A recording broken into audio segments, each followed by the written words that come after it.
지금 5분 계신 중에 유일하게 상 받지 않고 지금 이 자리에 있는. 근데 그 대통령 네 분의 눈물이 상이었던 것 같습니다. 예. 전 국민의 공감과 눈물을 받으리라고는 생각을 못했었는데, 네, 제 생각보다 더 많이 좋아해 주시고 더 오랫동안 좋아해 주시더라고요. 요즘도 말씀 많이 해주시고 좀 최근에 좀 늦게 봤다고 말씀해 주시는 분도 계시고 그래서 감사할 따름입니다. 네.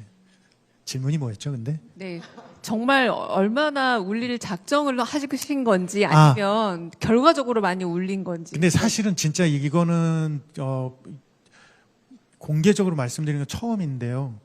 진짜 엄청 웃기려고 엄청 노력했거든요.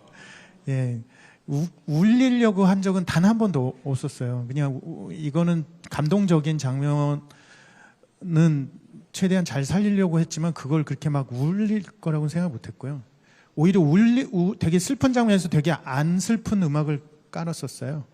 예, 그래서 근데 정말 많이 웃겨드리고 싶었는데 많은 분들이 울었다고만 말씀하시니까 너무 이렇게 슬픈 드라마로 생각을 해서 아직도 안 보시는 분들이 계시더라고요. 이 기회를 빌어서 정말 웃긴 재밌는 드라마입니다. 마지막까지 홍보를.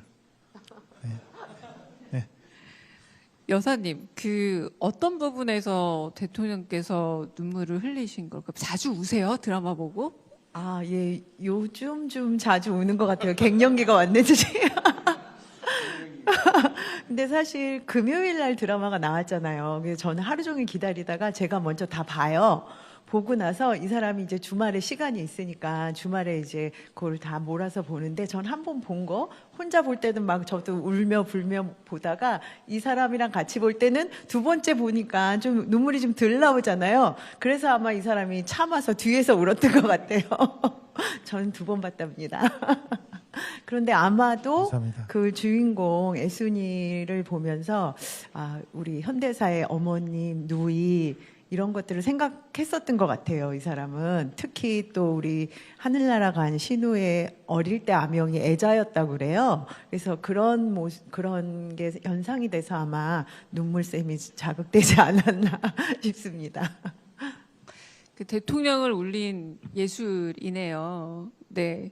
아마 이 자리에 모인 이유가 이런 예술이 감동도 주고 그리고 추억도 주고 굉장히 한 시기를 우리가 기억할 때 어떨 땐 작품으로 기억이 될 때도 있는 듯해요. 대한민국 예술계를 대표하는 별들이 이 자리에 모인 이유이기도 할 텐데 대통령님 왜 우리가 이 자리에 모였을까요? 저는 요즘은 어떻게 하면 먹고 살 길을 만들까 이런 데 주로 관심이 있는데 제가 그 복사 소가수다를 이제 주말에 한번 몰아보기를 했는데 제가 정말 놀라운 점들을 발견했어요. 저는 대한민국의 문화적 가능성 이게 과연 어느 정도의 잠재력이 있을까에 대해서 저는 사실 확신을 하지 못했는데 복사 소가수다를 보면서 야 이거를 하나의 산업으로 키워서 대한민국이 전 세계에 이렇게 딱 드러날 수 있는 결정적인 계기가 될 수도 있겠다 이 생각이 그때 들었습니다. 물론 그 이전에도 K-팝이나 뭐 이런 것들은 전 세계적으로 많이 각광을 받았고 뭐 경제적으로도 꽤 도움이 됐던 건 있죠. 오늘은 노래하시는 분들은 안 계셔서 좀 아쉽긴 한데 그래서 그건 뭐 노래니까 그런가 보다라고 생각했어요. 근데 저는 그 제주도에 그것도 지금도 아니고 과거에 그 어려운 시절 대한민국이 이제 급속 성장을 하니까 급변했거든요. 사회 경제적 상황이. 근데 그게 거기다 또 뭐 고부 갈등 또는 남존 여비의 그 가부장적 문화 이런 거에 우리는 공감하지만 과연 세계인들이 공감할 수 있을까 이런 주제에 그런데 이게 엄청난 공감을 받았다는 걸 봤는데 결국은 그게 섬세한 표현력 아닐까? 근데 그런 생각이 들더라고요. 그래서 이 대한민국의 문화적 역량이라고 하는 게 이게 노래만이 아니고 또 새로운 영역도 있겠다. 이제 그 생각이 들었습니다. 그 전에 저는 대한민국의 음식이 이게 건강식으로는 세계 거의 최강에 속하는데 이게 새로운 가능성이 있겠다 생각하고 있던 차에 드라마를 보고 이걸 대한민국의 문화를 대대적으로 키워서 우리 국민들의 일자리도 만들고 또 세계적으로 소위 대한민국의 소프트 파워를 키우는 영향력을 키우는 좋은 소재가 될 수도 있겠다는 생각이 정말 강력하게 들었어요. 그 정말 우리의 실력이죠. 뭐 우는 거야 뭐 저는 당연히 뭐 갱년기라서 그런가 싶었는데 꼭 그건 아닌 것 같고 근데 이게 남미나 뭐 유럽 이런 데서도 그렇게 호평을 받았다고 하니까 이게 정말 큰 가능성이 있겠다. 이거를 어떻게 하면 키우고 우리 국민들한테 문화적인 좀 이렇게 그 수준 높은 수준의 문화를 좀 즐길 기회도 주고 일자리도 만들고 대한민국의 국력도 키우는 수가 될까는 그 부분도 계속 고민을 하게 됐는데요. 어쨌든 폭삭 속았수다가 정말 많은 가능성을 보여준 것 같습니다. 그 제가 그 김구 선생을 개인적으로 참 좋아하는데 근데 이분이 이제 그렇게 얘기를 했다고 해요. 우리가 뭐 일제에 강점을 당하고 있기는 하지만 우리가 이 국가의 무력을 키워야 되겠다. 힘을 키워야 되겠다.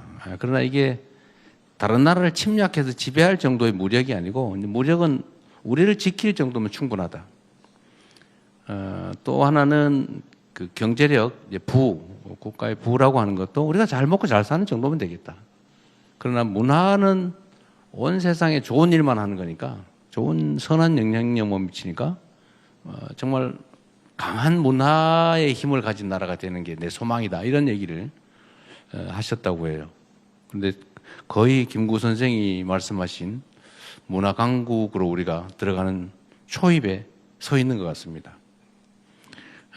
어떨지 모르겠는데 국가 정책적으로 좀 문화 부문에 대한 투자나 지원도 대대적으로 좀 늘리고 우리 자라나는 세대들한테 좀 기회도 좀 주고 그리고 이것도 산업으로도 키우고 또 전 세계로 좀 진출해서 대한민국의 문화적 영향력을 키우면 우리가 세계적인 강국으로 선도 국가로 갈 수 있지 않겠냐.